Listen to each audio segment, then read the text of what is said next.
दोस्तों, क्या आपने कभी सोचा है कि कोई आपको देखे और बिना कुछ कहे ही आपके मन के सारे राज जान ले?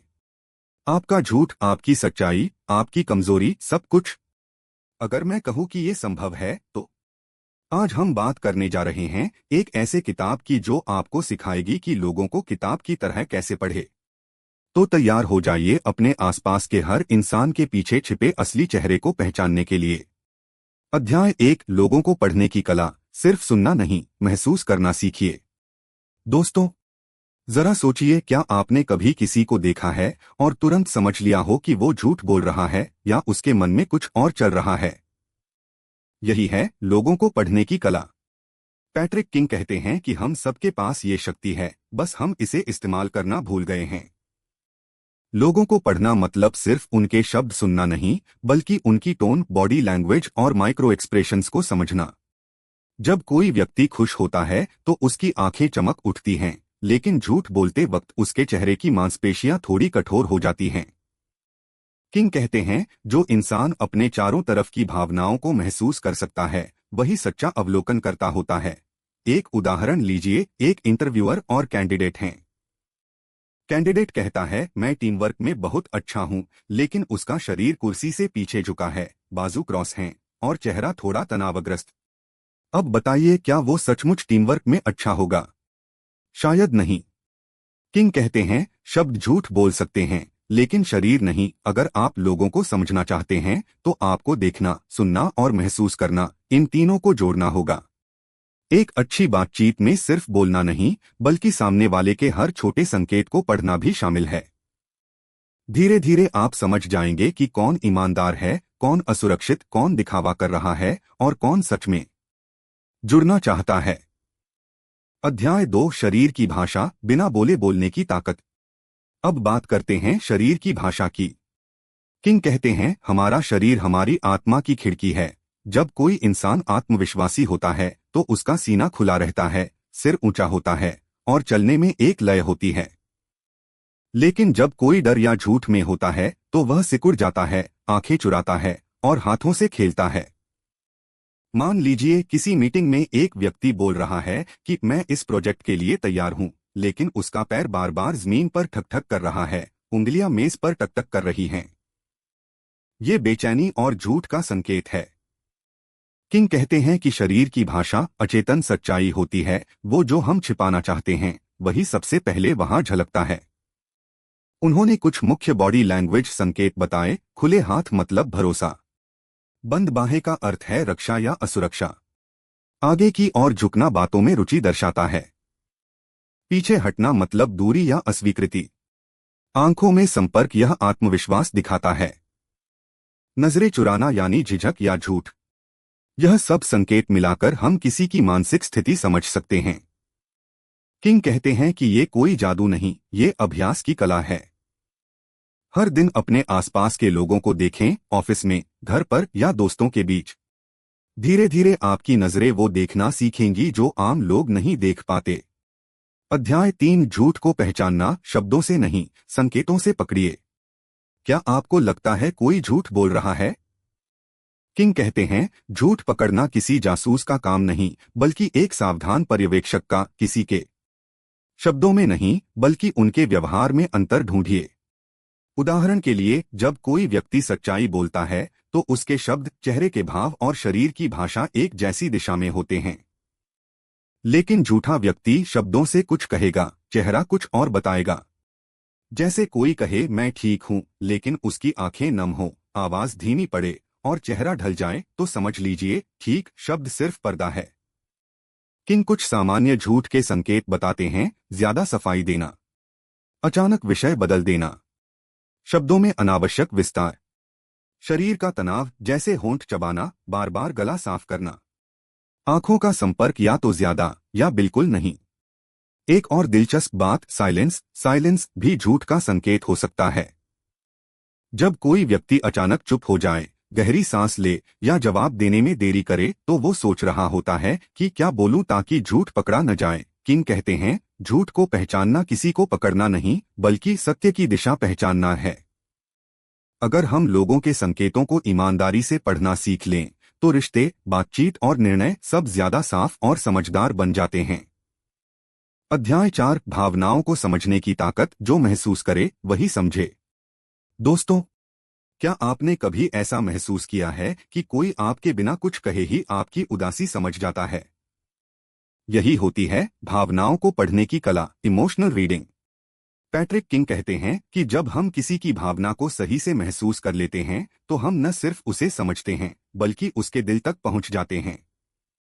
लोगों की भावनाएं उनके शब्दों में नहीं बल्कि उनके चेहरे, आवाज की लय और छोटे छोटे व्यवहारों में झलकती हैं।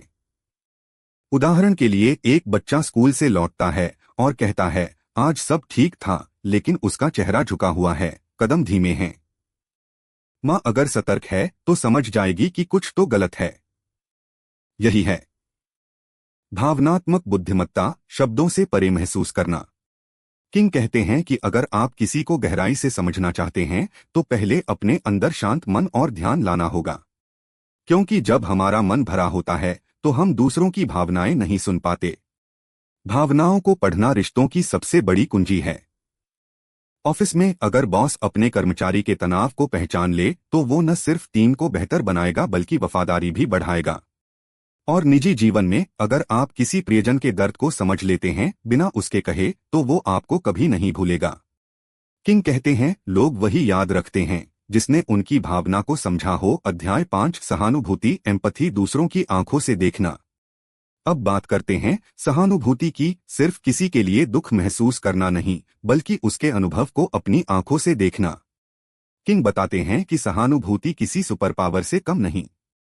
जब आप किसी की स्थिति को भीतर से महसूस करते हैं तो आपके शब्द, आपका व्यवहार और आपकी सलाह सब ईमानदार हो जाते हैं।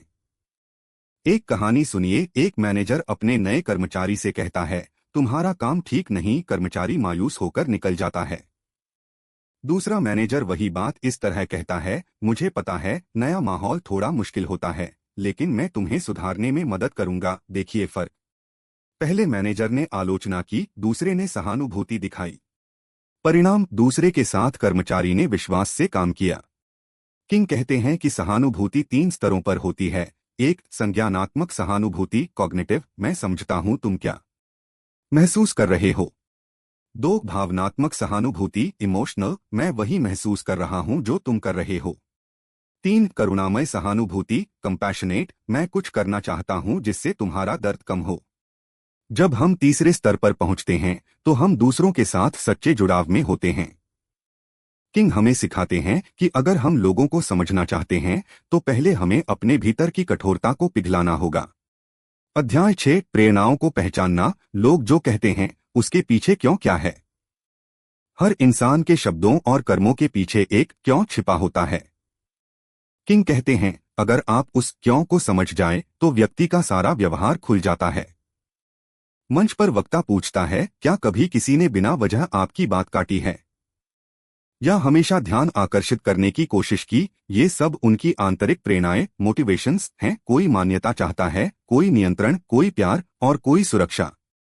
उदाहरण के लिए, एक दोस्त हर बार मजाक में आपकी उपलब्धि को कम आंकता है। वो शायद असुरक्षित है, ईर्ष्यालु नहीं। वो खुद को छोटा महसूस करता है, इसलिए दूसरों को नीचे दिखाकर सुकून पाता है। किंग कहते हैं कि अगर हम दूसरों की प्रेरणाओं को समझ जाएं तो हमें उनसे नफरत नहीं बल्कि करुणा महसूस होती है, क्योंकि हर व्यवहार किसी जरूरत से आता है। यह समझ रिश्तों को बहुत मजबूत बना देती है। लोगों की प्रेरणा समझने का तरीका है उनसे सवाल पूछना, ध्यान से सुनना और उनके शब्दों के पीछे की भावना को पकड़ना। तभी हम सचमुच किसी इंसान को बुक की तरह पढ़ सकते हैं। अध्याय 7, सुनने की असली कला। दोस्तों, दुनिया में बोलने वाले बहुत हैं पर सुनने वाले बहुत कम। किंग कहते हैं, जो सच में सुनता है वही सबसे ज्यादा समझता है। सुनना सिर्फ कानों से नहीं, दिल से भी होता है। जब कोई बात कर रहा हो तो बीच में टोके नहीं, फोन मत देखें और सबसे जरूरी फैसला मत सुनाइए, बस सुने। एक उदाहरण, एक महिला अपने दोस्त से कहती है, मुझे लगता है कि मैं असफल हो रही हूं। अगर दोस्त बोले, अरे छोड़ो सब ठीक हो जाएगा, तो उसने सिर्फ जवाब दिया, समझा नहीं। लेकिन अगर वो कहे क्या तुम्हें ये हर बार ऐसा लगता है, तो उसने उसे महसूस कराया कि वो सच में सुन रहा है। किंग बताते हैं कि अच्छी सुनने की कला में 3 बातें जरूरी हैं। 1. सामने वाले की भावनाओं को स्वीकार करना। 2. बिना निर्णय के सुनना। 3. बीच में खुद का अनुभव न ठूंसना। सुनने वाला व्यक्ति एक दर्पण की तरह होता है जो सामने वाले की भावनाओं को वापस उसे दिखाता है ताकि वो खुद को समझ सके। और यही असली जुड़ाव है। अध्याय 8 सीमाएं और संकेत। कौन क्या दिखाना चाहता है। हर व्यक्ति के पास एक व्यक्तिगत क्षेत्र पर्सनल बाउंड्री होता है। कुछ लोग खुले होते हैं, कुछ सीमित। किंग कहते हैं अगर आप किसी की सीमा पहचान लें तो आप उसे सच्चे अर्थों में सम्मान दे सकते हैं। जैसे अगर कोई बार बार नजरें नीचे रखता है या थोड़ा दूरी बनाकर बात करता है तो इसका मतलब है कि उसे स्पेस चाहिए। अगर कोई बहुत पास आकर बात करता है, बार बार छूता है, तो वो खुलेपन या आत्मीयता का संकेत है। सीमाओं की पहचान करने से हम गलतफहमी से बचते हैं। किंग बताते हैं कई बार लोग हमारी सीमाओं को पार कर जाते हैं क्योंकि हम उन्हें बताते नहीं। अगर आप खुद की सीमा स्पष्ट रखें तो दूसरों की सीमा भी समझने लगेंगे। ये नियम रिश्तों, परिवार और कार्यस्थल हर जगह काम करता है। अध्याय 9 खुद को पढ़ना, दूसरों को समझने की शुरुआत आपसे। किंग कहते हैं अगर आप दूसरों को पढ़ना चाहते हैं तो पहले खुद को पढ़ना सीखिए। हमारे अपने डर, असुरक्षाएं और अपेक्षाएं अक्सर हमें दूसरों को गलत समझने पर मजबूर करती हैं। अगर किसी ने मुस्कुराकर जवाब नहीं दिया तो हम सोचते हैं वो रूखा है, जबकि शायद वो थका हुआ हो। खुद की भावनाओं और ट्रिगर्स को समझना हमें अधिक संवेदनशील बनाता है। किंग सलाह देते हैं हर दिन कुछ मिनट खुद से पूछिए मैं अभी कैसा महसूस कर रहा हूं। अपने शरीर के संकेतों को नोट कीजिए, जैसे तनाव, बेचैनी या हल्कापन। अपनी प्रतिक्रियाओं का विश्लेषण कीजिए, क्यों गुस्सा आया, क्यों दुख हुआ। जब हम अपने भीतर की किताब पढ़ लेते हैं तो दूसरों की किताब पढ़ना सहज हो जाता है। अध्याय 10 असली जुड़ाव, समझने से बढ़कर जुड़ना। किंग की किताब का अंतिम संदेश बड़ा सुंदर है। लोगों को पढ़ना सिर्फ समझने के लिए नहीं, जुड़ने के लिए सीखिए। जब आप किसी को दिल से समझते हैं तो आपके बीच विश्वास, सम्मान और करुणा की नींव बनती है। किंग कहते हैं सच्चे रिश्ते वही हैं जहां हम एक दूसरे को सुनते, समझते और स्वीकार करते हैं। वो कहते हैं हर इंसान के भीतर एक कहानी है। जो उसे सुनेगा वही उसके दिल के करीब आएगा। इस अध्याय में वे यह भी समझाते हैं कि दूसरों से जुड़ना एक दो तरफा रास्ता है। आप जितना खुलेंगे, सामने वाला भी उतना खुलेगा। अगर आप सच्चे और प्रामाणिक हैं तो आपके चेहरे, आवाज और शब्दों में वही झलकेगा और सामने वाला खुद ब खुद खुल जाएगा। किंग किताब को यही कहते हुए समाप्त करते हैं लोगों को पढ़ना सीखो, लेकिन सबसे पहले मानवता को महसूस करना सीखो। कभी कभी लोग शब्दों से नहीं, नजरों से बोलते हैं। जो उन्हें पढ़ लेता है वही सच्चे अर्थों में जुड़ता है। याद रखिए, दूसरों को समझना तभी संभव है जब आप खुद को समझें। तो पढ़िए, समझिए और महसूस कीजिए, क्योंकि हर इंसान एक किताब है। अगर आपको हमारी यह समरी पसंद आई हो तो लाइक, शेयर, कमेंट और सब्सक्राइब करना ना भूले। तो मिलते हैं अगली वीडियो में एक और नई किताब के साथ।